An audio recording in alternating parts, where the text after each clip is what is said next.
Hello and good evening everyone. So CBSE ने अपनी date sheet release कर दी है finally at the end of the year. New year का gift समझ लिया आप इसको, इस तरह गिफ्ट क्यों है हम आगे इसको डिस्कस करेंगे। बहुत ही अच्छी स्कीम बनाई है, होपफुली अगर ये स्टे करती है तो स्टे करनी चाहिए। अब ईयर के एंड में इतना कोई चेंजेस नहीं आने चाहिए। सो हम आते हैं, देखिए सर्कुलर आपके पास आ गया, ऑफिशियल डेट आपको दी गई है, देखिए रिलीज हुई है 29 ऑफ दिसंबर यानी कल के दिन स्टार्ट हुई है ये डेट, आपको रिलीज की कल रात में आई थी हमारे पास ये। और इसमें 10th एंड 12th दोनों को इशू किया है और सीबीएसई ने देखिए आपको गुड लक भी बोला है।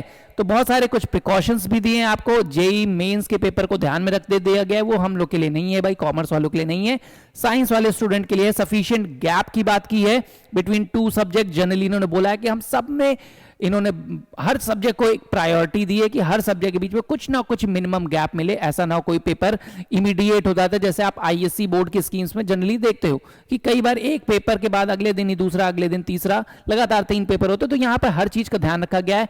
एग्जामिनेशन स्टार्टिंग का टाइम आपको दिया गया है 10:30 बजे से, जिसका 2 घंटे का पेपर होगा, 3 घंटे का जैसा पेपर होगा उस हिसाब से आपका वाइंड अप होगा। ठीक है, अब देखिए हम आते हैं डेट शीट पर। तो ये आपकी क्लास 10th की डेट शीट है। 10th की डेट शीट को हम ज्यादा फोकस में नहीं रखेंगे, हम आएंगे अपनी डेट शीट यानी क्लास 12th के लिए क्या डेट शीट आई है। देखिए तो आपके पेपर नोट कर लीजिए, आपका पेपर स्टार्ट हो रहा है, पहला ही पेपर है 15 फरवरी को।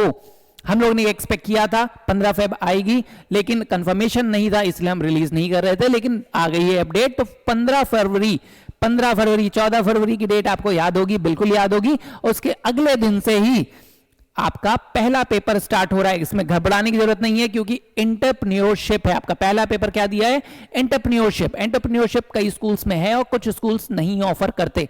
तो जिन बच्चों के पास एंटरप्रेन्योरशिप का पेपर होगा ये सिर्फ उनके लिए है कि उनका पेपर 15 को स्टार्ट हो रहा है। रेस्ट ऑफ द स्टूडेंट आप आ जाइए, हम कॉमर्स के ऊपर फोकस करते हैं। तो कुछ स्कूल जैसे ऑफर करते हैं आपको कॉमर्स के साथ लाइब्रेरी साइंस। तो अगर आपके पास फूड न्यूट्रिशन या लाइब्रेरी साइंस जैसा कोई पेपर है तो ये आपका हो सकता है, अदरवाइज इसके लिए भी आपको चिंता की जरूरत नहीं है।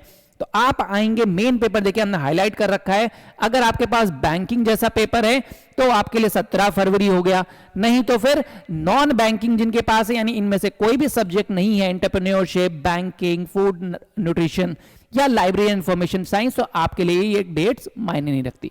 आपका पहला पेपर मोस्ट प्रोबेबली स्टार्ट हो जाएगा। फिर इलेक्टिव पेपर जहां पर आपके पास हिंदी आता है, कब आ जाता है? 20 फरवरी को। तो आपके लिए जिन बच्चे के पास Hindi as an optional subject और इनमें से कोई भी सब्जेक्ट नहीं है तो उनके लिए पेपर स्टार्ट कब हो रहे हैं? 20 फरवरी से। तो पहला पेपर नोट कर लीजिएगा कि 20 फरवरी डेट आ गई है आपके लिए। अब आपका सेकंड पेपर देखिए, इसमें से कोई नहीं होता, जनरली हमारे पास ऐसे कोई पेपर नहीं होते। तो हम आते हैं सेकंड पेपर आपका जो मेन पड़ेगा दैट इज इंग्लिश। कब पड़ेगा? 24 फरवरी। तो आप याद रखिए 20 फरवरी हिंदी, 24 फरवरी को इंग्लिश। तो गैप है ना आपके पास? बिल्कुल गैप है। 20 के बाद 3 दिन का गैप दे रहे हैं आपको इंग्लिश प्रिपेयर करने के लिए। इंग्लिश के बाद आपका देखिए रशियन, वो वाला रशियन नहीं है, पेपर है ये, इसको आप इग्नोर कर दीजिए, आपके लिए नहीं है। Agriculture, retail, multimedia, chemistry, science वाले बच्चों के लिए, कॉमर्स के लिए नहीं, हमारे लिए नहीं है। हम आ जाएंगे अपना मेन पेपर। कुछ बच्चे ज्योग्राफी भी ऑप्ट करते हैं, कुछ स्कूल्स आपको ज्योग्राफी प्रोवाइड करते हैं कॉमर्स के साथ, या ह्यूमैनिटीज वाले बच्चों के लिए ज्योग्राफी है। तो जिनके पास इकोनॉमिक्स है वो ज्योग्राफी के लिए भी प्रिपेयर कर ले। तो उनका पेपर ज्योग्राफी कब आ रहा है? 2 मार्च को आएगा। इसके बाद आप देखिए फिजिक्स का पेपर हमें नहीं मतलब है। कुछ स्कूल्स आपको लीगल स्टडीज ऑफर करते हैं, सेम एज जैसा स्कूल, या बहुत सारे ऐसे स्कूल्स हैं जहां पे लीगल स्टडीज। सीबीएसई में भी कुछ स्कूल्स ऐसे हैं जो कि लीगल स्टडीज प्रोवाइड कर रहे हैं। तो वहां पर आपके पास अगर लीगल स्टडी का पेपर है तो ज्योग्राफी या सीधे सीधे इंग्लिश के बाद आपका लीगल स्टडी पड़े। अदरवाइज आप देखिए इंग्लिश के बाद आपके 9 मार्च तक कोई पेपर नहीं है। कॉमर्स वाले ध्यान रखिए, तो इंग्लिश 24 तारीख खत्म हो गया, 24 के बाद सीधे 9 तारीख। अब 9 के बारे में बच्चे खुश हो जाते हैं, अरे सर फरवरी बेटा 28 दिन का ही है, तो 3 दिन और काउंट ना करिए। ठीक है, तो 24 के बाद 5 दिन फरवरी में, लेकिन स्टिल 9 डेज देयर। तो 14 से 15 दिन का आपका गैप मिल जा रहा है। फिर आपका सीधे मेन पेपर पड़ेगा मैथमेटिक्स, जिनके पास ऑप्शनल मैथमेटिक्स है। जिनके पास हिंदी थी उनके लिए ये भी पेपर गैप हो जाएगा क्योंकि ऑलरेडी उनका हिंदी हो चुका है। लेकिन जिनके पास हिंदी नहीं थी, मैथ्स थी, तो उनके लिए ये पेपर पड़ेगा। उनके लिए पहला पेपर सीधे इंग्लिश पड़ेगा फिर। ठीक है, तो मैथ्स कब पड़ेगा? 11 तारीख को पड़ेगा। मैथ्स के बाद आ जाएंगे मेन पेपर फिजिकल एजुकेशन, ये बहुत पॉपुलर है आजकल। 13 तारीख को पड़ेगा आपका फिजिकल। तो ये ऑप्शनल होता है। अगर आपके स्कूल्स में आपको मैथमेटिक्स प्लस फिजिकल एजुकेशन दोनों ऑप्ट कराई गई है तो आपके लिए मैथमेटिक्स पेपर होने के बाद एक दिन का गैप मिलेगा 12 तारीख, और 13 तारीख को फिर से आपको फिजिकल का पेपर देने के लिए आना पड़ेगा। कोई चिंता की बात नहीं, फिजिकल के पेपर हमें नहीं लगता कोई बहुत बड़ा आपके लिए प्रॉब्लम है। अगर ऐसे लगता है तो मैथमेटिक्स से पहले आपको गैप है, उनमें आप 2 दिन में इजीली प्रिपेयर कर सकते हैं। आफ्टर फिजिकल एजुकेशन हम आ जाते हैं बायोलॉजी, फैशन स्टडीज, और हमारा मेन पेपर आ गया देखिए इकोनॉमिक्स।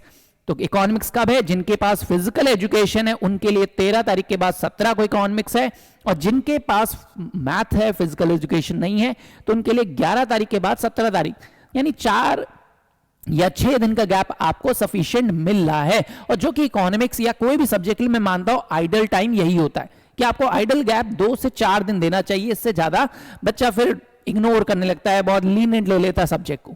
ठीक है, तो 4 to 6 days are very much sufficient for you all. ठीक है, फिर आते हैं अपने मेन पेपर पे। इसके बाद आप देखेंगे कहीं पर पॉलिटिकल साइंस अगर अप्लाई है, फिजिकल जो हमारे ह्यूमैनिटीज वाले बच्चे उनको पॉलिटिकल साइंस का पेपर मिलेगा 20 मार्च को। आईटी, अगर किसी स्कूल में आईटी ऑफर किया जाता है, देखिए डिफरेंस है इंफॉर्मेशन टेक्नोलॉजी और इंफॉर्मेशन प्रैक्टिस, लेकिन ज्यादातर कॉमर्स के स्टूडेंट को इंफॉर्मेशन प्रैक्टिस ऑफर की जाती है, जो कि है कब? 23 मार्च को। 23 मार्च को आपका इंफॉर्मेशन प्रैक्टिस का पेपर पड़ेगा। इंफॉर्मेशन प्रैक्टिस याद रखिएगा, आईपी और आईटी में डिफरेंस है, आपका इंफॉर्मेशन टेक्नोलॉजी या इंफॉर्मेशन प्रैक्टिस में से कोई एक होगा। तो जो स्कूल जैसा ऑफर कर रहे हैं आप अपनी डेट शीट में नोट रखिएगा। Then you have business studies, हमारा मेन पेपर फिर से आ गया। कब आ गया?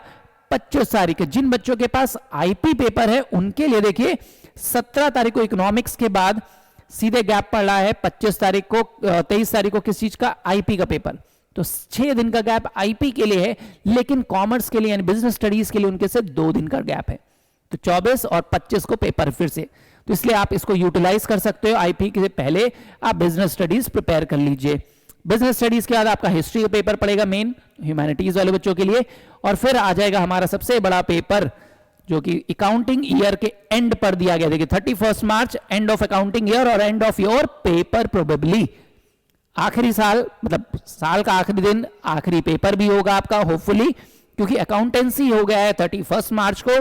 25 तारीख के बाद से सीधे 31 मार्च, तो आपको 4 से 5 दिन का सफिशिएंट गैप मिल रहा है अकाउंटेंसी प्रिपेयर करने के लिए। और आपके पास माइंड में कोई और हेडेक भी नहीं है कि आगे मेरा कोई और पेपर बचा है, सिर्फ लास्ट फोकस आपको दे देना है अकाउंटेंसी के लिए। एक चीज और अच्छी है कि आपको जो स्टार्टिंग में मैथमेटिक्स या स्टार्टिंग के जो गैप्स मिले, आप उनमें भी अकाउंटेंसी और बिजनेस स्टडीज में, क्योंकि आईपी वाले बच्चों के लिए कम गैप रहेगा, उनको यूटिलाइज कर सकते हो। ठीक है, इसके बाद देखिए होम साइंस और सोशियोलॉजी जहां पर ऑफर हो रहा होगा वहां पर ये पेपर रहेगा। और लास्ट में साइकोलॉजी, तो दैट मींस ह्यूमैनिटीज वाले बच्चों के लिए लास्ट पेपर कब पड़ रहा है? 5 अप्रैल। लेकिन जो कॉमर्स वाले बच्चे हैं उनके लिए अगर इनमें से कोई पेपर नहीं है, टैक्सेशन, मास मीडिया या ऐसा कुछ होता नहीं, मेरे ख्याल से इंश्योरेंस वगैरह कोई स्कूल ऑफर कर रहा होगा, तो ऐसे में उनका लास्ट पेपर बन जाएगा अकाउंटेंसी। That's it. तो समझ में आ गया डेट शीट। एक बार फिर से मेन पेपर्स को रिकॉल कर लेते हैं जहां पर हमारे मेन पेपर है। तो हमारे मेन एग्जाम कौन कौन से पड़ गए भाई हमारे लिए? देखिए 20 फेब को हिंदी पड़ गया आपके लिए सबसे पहला पेपर, 20 फरवरी से स्टार्ट हो रहा। अगर हम मेन पेपर कॉमर्स के बैकग्राउंड से देखते हैं, ऑप्शनल जहां तक ज्यादातर स्कूल हिंदी, आईपी या पीएड या मैथमेटिक्स प्रोवाइड करते हैं, उस चीज को कॉन्सेप्ट को लेकर हम देखते हैं तो 20 फरवरी को आपका पड़ेगा हिंदी। इसके 3 दिन बाद 24 फरवरी आ जाएगा, यानी 3 दिन का गैप मिल रहा है आपको। 20 के बाद 21, 22, 23, 24 को आप आ जाओगे इंग्लिश का पेपर देने। 24 के बाद आपको लंबा गैप मिल रहा है मैथ्स के लिए। अगर आप नॉन मैथ स्टूडेंट और पीएड हैं तो आपको 2 दिन और एक्स्ट्रा मिल जाएंगे, आपका पेपर आ जाएगा 13 मार्च को। लेकिन अगर आप हिंदी वाले तो उनके लिए बहुत बढ़िया चीज हो गई है, उनके बाद इंग्लिश का सीधा पेपर पड़ेगा इकोनॉमिक्स को 17 तारीख को। तो कितना गैप? 17 इधर और 5 दिन उधर, 20 से 22 दिन का गैप मिल रहा है आपको इकोनॉमिक्स के लिए। ये तो बहुत बढ़िया चीज है, आप इकोनॉमिक्स के साथ वहां पर बिजनेस स्टडीज और अकाउंट्स के लिए भी प्रिपेयर कर सकते हो। क्यों अकाउंट्स पे ज्यादा फोकस करें? क्योंकि अगर आपका हिंदी पेपर था, हिंदी आपने दे दिया, आपका ऑप्शनल खत्म हो गया, तब आपका इंग्लिश पड़ा, इंग्लिश 24 के बाद सीधे इकोनॉमिक्स और उसके बाद बिजनेस पड़ेगा, आपका आईपी भी नहीं पड़ेगा। तो आपके लिए बहुत बढ़िया स्कीम आ गई है जिनका हिंदी पेपर है, क्योंकि उनके लिए इंग्लिश के बाद सीधे इकोनॉमिक्स, इकोनॉमिक्स के बीच में अगर आप बिजनेस स्टडीज के लिए 17 के बाद 25 तक का गैप मिल रहा है, सफिशिएंट गैप है, तो इसलिए आप इस बीच में आप इकोनॉमिक्स के साथ साथ अकाउंट्स को भी प्रिपेयर कर सकते हैं। अदरवाइज ऑल्सो आपके पास इकोनॉमिक्स होने के बाद आईपी है, आईपी वालों के लिए बिजनेस स्टडीज का गैप बस कम है, बाकी सफिशिएंट गैप है हर जगह, और बिजनेस स्टडीज के बाद लास्ट पेपर अकाउंटेंसी जो कि 31 मार्च को है। तो बहुत ही आइडल स्कीम आई है, अच्छी है, अप्रिशिएट करेंगे हम।